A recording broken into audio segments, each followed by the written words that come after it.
ذرا میں موجودہ صورتحال پہ آنے سے پہلے آج میں تاریخ پڑھ رہا تھا مسلمانوں کی اور برصغیر کی. تو اتفاق سے یہ ہوتا ہے نا وائی نیشنز فیل, ملک قومیں کیسے ختم ہوتی ہیں, زوال کیسے آتا ہے. تو اس میں مغل سلطنت جو ہے اس کا کچھ بڑا انٹرسٹنگ, پہلے میں نے پڑھا ہوا تھا لیکن میں نے کہا آج میں تھوڑا سا اس کا ریفرنس دوں کہ آپ کو اندازہ ہو کہ ہوتا کیا ہے. حکومتیں, قومیں, سلطنتیں یہ آخر کس طرح تباہ ہوتی ہیں, برباد کس طرح ہوتی ہیں. اور اگر ایک کلاسک ماڈل آپ نے دیکھنا ہے تو آپ ذرا مغل سلطنت کو دیکھیں, یعنی جن سے ہمیں انٹرسٹ بھی ہے. اب مثال کے طور پہ جیسے جہانگیر بادشاہ, اکبر کے بعد جب جہانگیر آئے تو انہوں نے کیا کیا کہ چونکہ اکبر کے دور میں سارا مذہب دین اکبری آ چکا تھا سارا, تو انہوں نے علماء کے ساتھ ایک وعدہ کیا کہ میں آ کے یہ ساری چیزیں ختم کر دوں گا, مساجد دوبارہ بناؤں گا. اور ایک بیٹا جو تھا جہانگیر کا, خسرو, جو کہ بہت قریب تھا علماء کے, تو جہانگیر نے وعدہ کیا کہ میں اس بیٹے کو کچھ نہیں کہوں گا, اور وہ خود بھی بادشاہ بننا چاہتا تھا خسرو.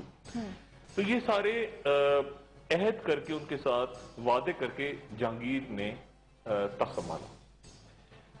اب جہانگیر جو ہے وہ ظاہر ہے ان کی ایک زنجیر تو مشہور ہے کہ آپ کو پتا ہے نا وہ انصاف کی سنہری زنجیر رکھتی تھی. لیکن جہانگیر, اور یہ بھی دوسری جہانگیر کی جو وجہ شہرت ہے وہ نور جہاں, ان کی جو اہلیہ, جن کے بارے میں کہا جاتا ہے کہ وہ شیر افغان جو پہلے شوہر تھے ان کو مروا دیا تھا جہانگیر نے اور پھر شادی کر دی. اچھا, لیکن جو اصل بات ہے وہ یہ کہ اتنا بڑا بادشاہ جو ہے, اب ایک ہے اقبال نامہ جہانگیری جو کہ ان کے معتمد خان اور منیر محمد, تو اس کا وہ میں اس کے جملے پڑھ رہا تھا تو یہ عجیب جہانگیر بادشاہ اس میں لکھتا ہے.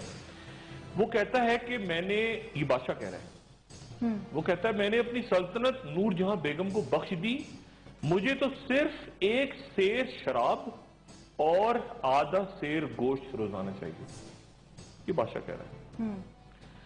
اور یعنی صرف شوق کیا تھا جہانگیر کا, اور وہ آگے جا کے اسی جب ان کی داستان بیان ہوتی ہے جہانگیر کی تو وہ آگے لکھا ہے کہ اب خاطر شاہانہ شکار پہ مائل ہوئی, یعنی بادشاہ سلامہ کا دل کیا کہ میں شکار کروں جا کے, اور پھر جہاں پناہ 3 ماہ 6 روز شکار میں مصروف رہ کر لاہور کی طرف واپس لوٹے. یعنی یہ بادشاہوں کا کام تھا اس وقت کہ وہ شکار کر رہے ہیں, شراب, کباب, یہ وغیرہ وغیرہ.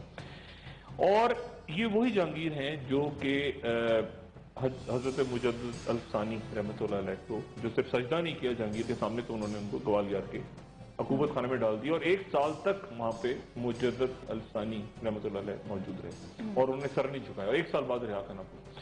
اور پھر اس کے بعد مطلب پھر یہ ہوا کہ وہ خسرو جو تھا بیٹا, اپنا بیٹا, اس کو اس کے سارے ساتھیوں کو 200-250 ساتھی اس کے پکڑ کے پھانسیاں لگائیں اس کو, جہانگیر نے ان کو دوستوں کو, اور درختوں پہ ٹانگ دیا. اور خسرو کو نور جہاں کا جو بھائی تھا آصف خان, یہ بڑی عجیب تاریخ ہے, نور جہاں کے بھائی آصف خان کے حوالے کر دیا, اس کی کسٹڈی میں اس کی ڈیتھ ہو گئی, اس کے اپنے بیٹے کی, جہانگیر کی. اور خسرو کی تو ڈیتھ ہو گئی, لیکن جو آصف خان تھا, آصف خان کی ایک بیٹی تھی, اور اس نے اپنی بیٹی کی شادی کر دی ایک شہزادے کے ساتھ, یعنی جہانگیر کے ایک بیٹے کے ساتھ جو کہ نور جہاں کا بیٹا نہیں تھا. جہانگیر کی دوسری بیوی سے بیٹا تھا, اس کے ساتھ شادی کر دی جس کا نام تھا شاہ جہاں, جو آگے جا کے شاہ جہاں بنا. اور بیٹی کون تھی؟ ممتاز محل, جس کے نام پہ یہ تاج محل بنا. اور جو نور جہاں تھی اس کا بیٹا بادشاہ نہیں بن سکا, اس کو مروا دیا. یعنی آپ دیکھیں یہ سازشیں, پاور گیم کس طرح سے ہوتا ہے. تو شاہ جہاں جو تھا وہ بادشاہ بنا, نور جہاں کا بیٹا نہیں تھا. اب اور آگے پھر اس کے بعد شاہ جہاں جو ہے وہ اس کی کہانی, اور پھر دارا شکو اور بھائی مرواتا ہے, اور پھر اورنگزیب, اور پھر تو اور وہ ہوتے ہوتے جو آخر میں آپ آئے نا اورنگزیب عالمگیر, تو اس کے بعد جب اورنگزیب عالمگیر جاتا ہے تو 5 لاکھ فوج ہے مغل سلطنت کے پاس, اور 25 ارب اس وقت کا روپیہ جو ہے یا جو بھی اس وقت سکہ تھا وہ وصول کرتی تھی مغل سلطنت. اور اس کے 32 سالوں کے اندر 30 کیونکہ اندر سے کھوکھلا ہو چکا تھا سسٹم. 32 سالوں کے اندر دلی اجڑ گیا. نادر شاہ نے حملہ کیا, دلی اجڑ گیا, اور جو محمد شاہ بادشاہ بیٹھا ہوا تھا, جو شہزادہ جو بھی تھا, جو تخت طاؤس میں بیٹھنے والا, تخت طاؤس بھی شاہ جہاں نے بنایا تھا, تو وہ اس پہ بیٹھا, وہ بڑا خوش تھا کہ یار چلو یار دلی چلا گیا, ہاتھ سے تباہ ہو گیا, لیکن میں کم سے کم تخت طاؤس پہ تو بیٹھا ہوں. تو یعنی اور شراب اور کباب اور عیاشیاں. تو جو سلطنتیں تباہ ہوتی ہیں نا, وہ اس لیے تباہ ہوتی ہیں کہ آپس میں آپ لڑتے ہیں, سر پھوڑتے ہیں ایک دوسرے کا, اور بڑے بڑے ملک, بڑی بڑی یعنی شہزادے, مہاراجے, آپ پوری تاریخ, اور یہ صرف مسلمانوں میں نہیں ہے, یہ آپ دوسرے. اب پاکستان میں اس وقت کیا حال ہے؟